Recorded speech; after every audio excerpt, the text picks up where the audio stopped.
بسم اللہ الرحمن الرحیم۔ الحمدللہ والصلاة والسلام علی رسول اللہ، اما بعد۔ آج یکم محرم الحرام ہے اور آج کا دن تاریخ کے اوراق میں سیدنا عمر بن خطاب رضی اللہ تعالی عنہ کی شہادت کے حوالے سے درج ہے۔ حضرت عمر بن خطاب رضی اللہ تعالی عنہ اسلام کے وہ ستارے تھے، وہ درخشندہ ستارے تھے جن کے اسلام میں آنے سے اسلام کو تقویت ملی۔ نبی رحمت صلی اللہ علیہ وسلم دعا فرمایا کرتے تھے اللہ رب العزت سے کہ اللہ مجھے عمر بن حشام یعنی کہ یہ ابو جہل کی کنیت تھی، اور عمر بن خطاب، ان دونوں میں سے کوئی ایک عطا فرما دے جس کی وجہ سے اسلام کو عزت ملے۔ آپ صلی اللہ علیہ وسلم کی دعا قبول ہو گئی اور اللہ نے آپ کو حضرت عمر بن خطاب رضی اللہ تعالی عنہ جیسا بارعب شخص عطا فرما دیا۔ واقعی آپ کے آنے سے اسلام کو بہت تقویت ملی۔ جہاں مسلمانوں کو 2 رکعت نماز پڑھنے بیت اللہ میں نہیں دی جاتی تھی، لیکن فاروق اعظم رضی اللہ تعالی عنہ کی یہ ہیبت تھی کہ آپ وہاں پر علی الاعلان نماز پڑھتے۔ حضرت عمر بن خطاب رضی اللہ تعالی عنہ، آج ان کی سیرت جو ہے جس کو ہمارے حکمران بھی فالو کر رہے ہیں، اور دنیا کے اندر جتنے بڑے بڑے امن کے حوالے سے، انصاف کے حوالے سے ممالک کردار ادا کر رہے ہیں، سنا ہے کہ ان کے پیچھے جو کردار ہے ان کی تبدیلی کا، اس میں سیدنا عمر بن خطاب رضی اللہ تعالی عنہ کی سیرت کا بہت بڑا کردار ہے۔ انہوں نے آپ کی سیرت کو فالو کیا۔ آپ رضی اللہ تعالی عنہ کا انصاف، آج ہم اس پر بات کریں گے کہ جب آپ کو منصب خلافت عطا فرمایا گیا، حضرت ابو بکر صدیق رضی اللہ تعالی عنہ بیمار تھے، تو کچھ لوگ آگے آپ کے پاس کہنے لگے امیر المومنین کس کو ہمارے اوپر آپ امیر بنا کر جا رہے ہیں؟ تو آپ نے جواب دیا ان لوگوں کو، تم دیکھ لینا جب یہ عمر منصب خلافت سنبھالے گا نا تو اس میں سختی نہیں رہے گی۔ وہی ہوا، اسلام کے بارے میں آپ کی سختی ہوا کرتی تھی، لیکن آپ کا جو مزاج تھا وہ نرم پڑ گیا۔ آپ کا شاہانہ انداز تھا وہ ختم ہو گیا، یہاں تک کہ آپ کے کسی گورنر کے گھر میں شاہانہ قسم کے پردے اور شاہانہ قسم کی اٹھک بیٹھک اگر آپ دیکھتے، آپ فوری جا کر اس کا ازالہ کرتے، اس کو سمجھاتے بھائی تم نے کون سا کام شروع کر دیا ہے جو کہ نبی اکرم صلی اللہ علیہ وسلم نے منع فرمایا ہے۔ میرے گورنر کو یہ زیب نہیں دیتا، جا کے 2 ٹوک کہتے۔ حضرت عمر بن خطاب رضی اللہ تعالی عنہ کی انصاف کے بارے میں بات کر رہا تھا۔ آپ رضی اللہ تعالی عنہ کے دور میں آپ حج کے لیے گئے تو وہاں پہ غسان کا بادشاہ بھی آیا ہوا تھا، مشہور واقعہ ہے یہ۔ غسان کا بادشاہ جو ہے بیت اللہ کا طواف کر رہا تھا، تو اس کی چادر تلے ایک حبشی کا پاؤں آ گیا، جس کی وجہ سے اس کی گردن کے اوپر جس طرح پیچھے سے آپ کھینچ پڑی، تو وہ غصے ہو گیا۔ اس نے اس غلام کے منہ پر زناٹے دار تھپڑ مارا، جس سے اس کو تکلیف ہوئی، اور اس کو پتہ چلا کہ حج کے لیے امیر المؤمنین بھی آئے ہیں، اور وہ جانتا تھا مجھے امیر المؤمنین کی عدالت سے انصاف ضرور ملے گا۔ وہ امیر المؤمنین حضرت عمر بن خطاب رضی اللہ تعالی عنہ کے پاس پہنچا اور جا کے فریاد کی، کہا کہ غسان کے بادشاہ نے مجھے اس بات پر تھپڑ مار دیا ہے کہ اس کی چادر کے نیچے میرا پاؤں آ گیا اور چادر کے اوپر میرا پاؤں آ گیا۔ تو حضرت عمر بن خطاب رضی اللہ تعالی عنہ دیکھیے کہ یہ نہیں دیکھا کہ وہ کسی علاقے کا گورنر ہے، بادشاہ ہے، بلکہ آپ نے اپنے سپاہیوں کو حکم دیا، جاؤ جا کے غسان کے بادشاہ کو گرفتار کر کے لے آؤ۔ غسان کے بادشاہ کو جب گرفتار کر کے لے آئے تو اس نے اعتراف جرم کیا۔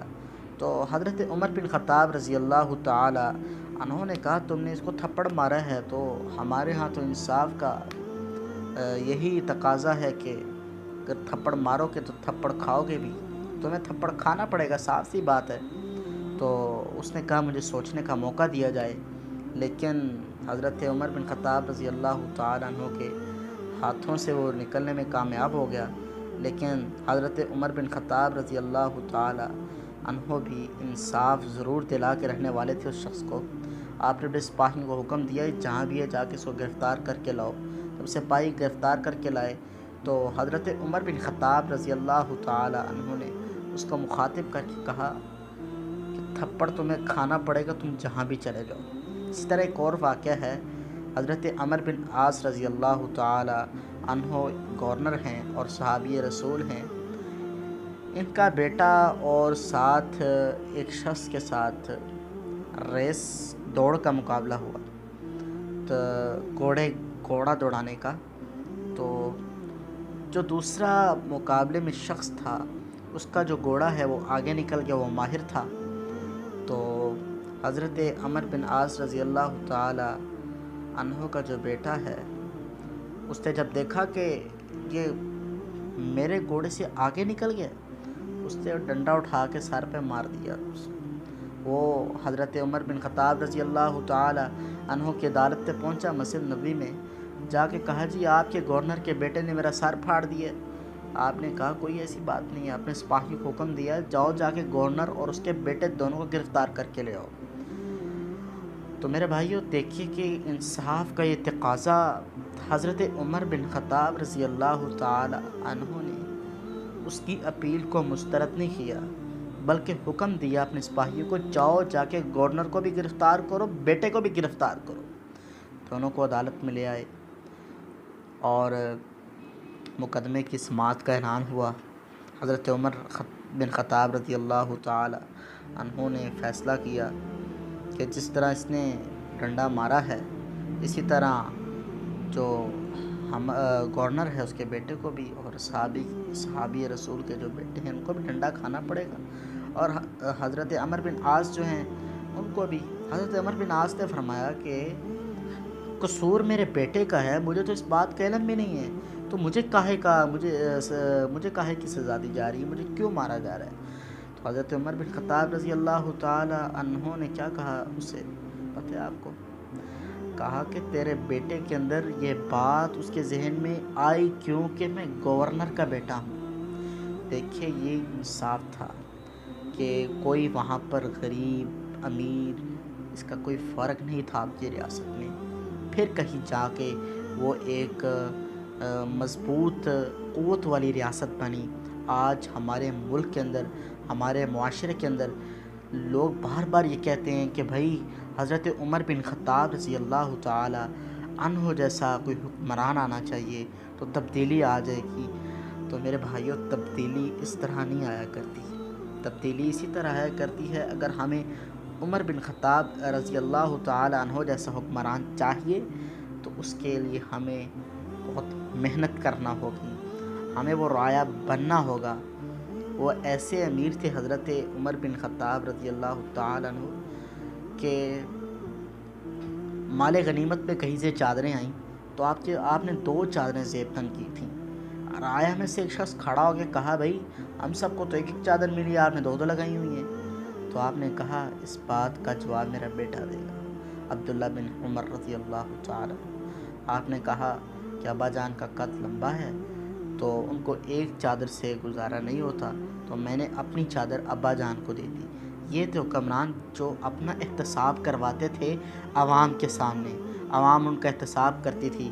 یہاں پر اگر آپ اپنے وزیر اعظم کو یہ بات کہہ دیں بھائی آپ اعلیٰ شاہانہ پروٹوکول کے ساتھ کیوں جاتے ہیں، آپ اعلیٰ کپڑے کیوں پہنتے ہیں، آپ اتنا پروٹوکول کیوں لیتے ہیں، آپ کے پاس 2 گاڑیاں ہونی چاہیے تو آپ نے 6 گاڑیاں کیوں رہی ہیں، تو آپ کو بہت تکلیف پہنچائی جائے گی، بہت سے مصائب کا سامنا کرنا پڑے گا، یہاں تک کہ آپ کے اوپر FIR جھوٹے مقدمے کر دیے جائیں گے۔ لیکن حضرت عمر کی ریاست وہ تھی، وہاں پہ ایک شخص کھڑا ہو کے کہہ رہا ہے کہ حضرت عمر بن خطاب رضی اللہ تعالی عنہ سے کہ مال غنیمت میں ہمارے پاس 1 چادر آئی ہے، آپ کے پاس 2 کہاں سے آ گئی ہیں؟ تو آپ دیکھیے کہ حضرت عمر بن خطاب رضی اللہ تعالی عنہ بیمار ہو گئے تو انہوں نے اپنی رعایا کو مسجد نبوی میں بیٹھے اور خطبہ پڑھا اور رعایا سے کہا بھائی میں بیمار ہو گیا ہوں، کیا مجھے اجازت ہے کہ میں بیت المال سے شہد لے لوں؟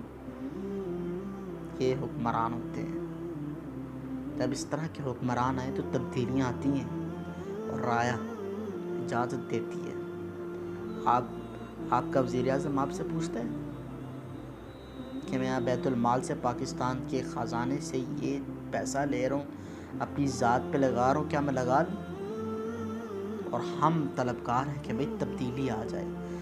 تبدیلی اس وقت تک نہیں آ سکتی جب تک ہم رعایا وہ بننے کی کوشش نہ کریں جو اس دور کی رعایا تھی، اور اس دور کا حکمران ہمارا آج کا حکمران بننے کی کوشش نہ کرے تو یاد رکھیے تبدیلی کبھی نہیں آیا کرتی۔ اللہ تعالیٰ بھی قرآن مجید میں فرماتے ہیں کہ وہ اس قوم کی حالت اس وقت تک نہیں بدلتے جب تک اس قوم کو اپنی حالت بدلنے کا خیال خود ہی نہیں ہوتا۔ تو حضرت عمر بن خطاب رضی اللہ تعالی عنہ کی سیرت میرے لیے آپ کے لیے نمونہ ہے۔